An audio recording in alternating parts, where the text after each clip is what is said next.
I am Angela Lillianer. Welcome to my channel.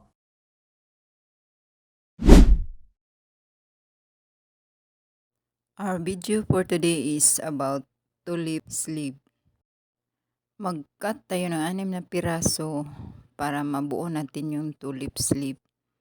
Yung length ng sleeves is 5 and a half. At sa bawat sleeves ay kailangan tayo ng 3 piraso. So sa dalawang sleeve, kailangan natin ng 6. Kaya nagtupi tayo ng 6 na piraso. Yung length niya is 5 and a half plus 1 inch sewing allowance at saka yung haba rin katulad niyan 5 and a half plus 1 inch. Same sa other side. So ang gagawin natin ay 6 na kwadradong 6 and a half. Ang isang angle, bawasan natin ng 3 and a half na sukat.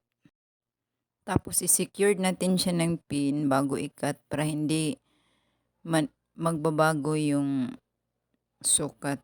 Tapos i-cut na natin siya. Ibawas natin yung triangle. Tapos cut natin isa-isa yung bawat side sa nakatupi para maghiwalay siya, magiging 6. At kung mahiwalay na siya, itupi natin yan. Check kung pantay ang bawat side. Pagkatapos nating ma-check kung pantay na, yan na yung base ng tulip sleeve natin. Tapos pag-cut tayo ng isa pang 6 na charm satin, tapos yung pandikit niya para matigas siya ma-form yung tulips. Itong ginagamit kong fuse para siyang crinoline na manipis.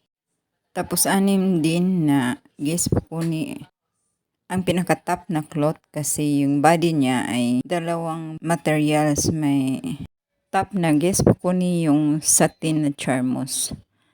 Tapos yung pandikit, dikit na natin siya through sa plancha. Mas maigi kung sa likod natin siya i-plancha kasi yan. Pagka sa harap natin i-plancha, didikit siya kasi makintab yung harap tapos manipis. Kaya sa likod na natin siya i-plancha kasi hindi naman yan siya mag-crumple sa harap kasi maliit lang na ang piraso. Ayan, didikit siya pagka sa harap natin siya pinaplancha. Pero kapag malaking piraso yung pinaplancha natin, mas maganda kung sa harap iuna sa pagplancha para hindi siya mag-crumple sa harap. Kasi ito, maliit lang, okay lang siya kapag pinaplancha ay sa likod. Yung tela na may dinikitan, patong natin yung gauze pakuni, tapos markings natin yung may bawas para doon natin itahi para sa design. Yan kasi sa bandang yan mag-curve yung pang tulips. Tapos siyang tahi din natin yung lining. Ipin natin bawat dulo para pagkatahi natin, pareho siyang matamaan sa sinulid at karayom kasi 3 tela siya. Pero bago natin i-attach yung lining, kapareho sa main cloth, lagyan natin ng tahi rin. Tapos yung sa harap na part, dapat yung hindi makintab kasi pang lining lang siya. Yung makintab yung tahian natin.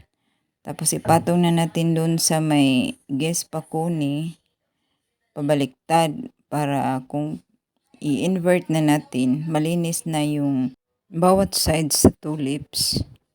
Idugtong na natin siya ng tahi tapos i-leave natin open sa taas para sa pagbaliktad.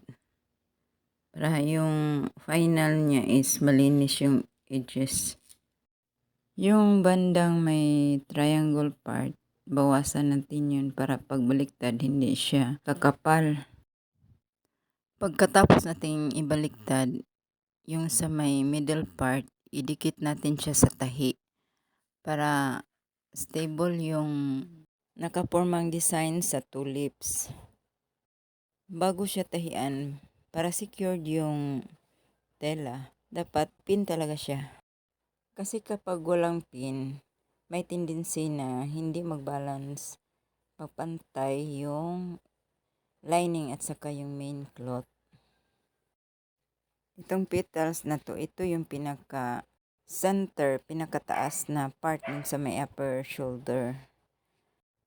Tapos tahian natin sa pinakadulo para hindi maghiwa-hiwalay yung mga materials kapag dinudugtong-dugtong na natin siya para ikabit sa shoulder.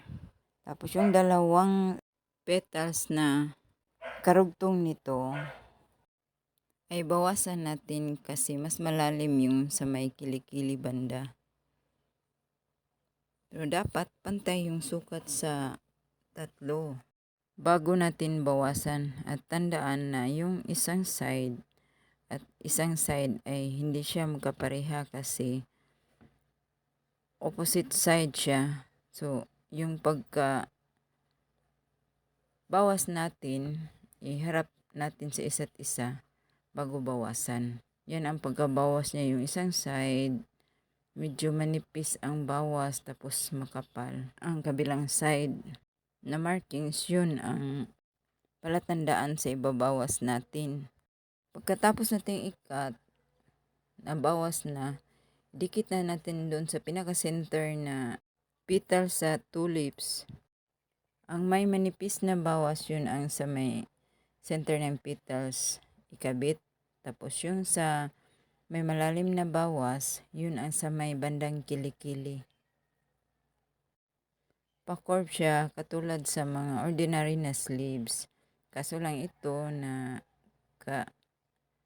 hiwa-hiwalay siya dahil sa petals yung kanyang form sa sleeves. Bago siya itahi, ipin muna para siguradong magpantay at mag-balance yung bawat side. Pagkatapos na idikit, itahi na siya para hindi na siya maghiwalay at ready na siya idikit sa sleeve hole. Pagkatapos siyang ihanda, kunin na natin yung body sa dress, tapos ikabit na natin to sa sleeve hole. Yung pinaka-center na may makapal na tulips na petals, yun ang pinaka-center din sa may shoulder. Doon siya banda itapat. Tapos doon na rin tayo magsimula sa pagtahi para center siya, hindi siya magtabingi. Yan, ibaliktad natin pagkatapos maitapat sa pinaka-center ng shoulder. Tapos ikabit na natin siya sa sleeves. Pagkatapos siya ikabit, ipiping na lang para malinis yung armhole. Kung nahirapan kayo umintindi sa paraan na yun, ito yung shortcut na paraan. Itong banda sa taas, yung nakausli, yan ang center. Yung dalawang side na petals, ito yung binawasan. Yung pagkabawas na wala pang tucks sa gitna. Yan yung pinaka-form niya na wala pang tucks. Yung center, malaki yung tucks, pero yung binawasan ng dalawang petals, maliit na lang, mga half na lang yung tucks. Ganyan na yung form niya pagkatapos i-tucks at i-center. Yung centering na kung balance ang back side. Kung na-observe nyo, yung isang side may usli sa kabilang side, ang sa opposite naman side is ganyan siya pagka-usli. Kasi magka-opposite yung side nila, ganun din sa lining. Dito ang manipis na bawas at dito ang makapal na bawas. Yung sa may manipis, yun ang kadugtong sa pinaka-center na petals. Tapos yung malalim na bawas, yun ang sa may kilikili banda. Itahi na pagkatapos, handa ang lining at saka main cloth. Tahi, pagkatapos itahi, ganyan na siya. So, tapos i-arrange na natin yung sa manipis, yung ang dugtong. Tapos, ganyan siya pag-ayos. Tapos, ikabit-kabit na lang natin sa tahi. Ganyan din sa kabila. Pero bago siya itahi, dapat sukatin mo kung tama ba yung sukat sa pagkabit. 1/2 measurement sa armhole from center petals to hanggang dito sa may dugtungan sa may armpit. Ganyan na siya pagkatapos itahi. Then yung pinaka armpit, Yan, idugtong na natin. Ganyan siya pagkadugtong. Tapos dapat tama yan sa sukat pag nadugtong na. Bago siya itahi sa sleeve hole. Itong center tucks, ito ang pinaka-center doon sa shoulder na palatandaan. Yan ang itatapat doon sa shoulder at dyan din una magtahi. Ito yung center, tapos ito yung center side petals, yung magkabilang side. Ito sa may bandang armhole, dugtungan ng two sides na petals, overlap siya. Center nito, dito natin itapat sa may armhole. Yan na pagkatapat sa shoulder, saka yung center sleeve. Dapat i-center talaga natin yan para hindi siya tabingi kung naikabit na sa shoulder. Yan na siya pagkakabit sa shoulder. Kapag ka sinuot na siya, maganda siyang tingnan. Para siyang tulips na petals. Pagkatapos niyan tinahi, ilagyan ko na lang siya ng piping para malinis siya tingnan sa ilalim ng kilikili. Yan na siyang overall na tulip sleeves. Kung nagustuhan mo ang mga ganitong content, paki-follow kung sa Facebook ka nanood or paki-subscribe kung nasa YouTube channel ka nanood. Para updated ka kung may bagong video. Salamat sa panonood.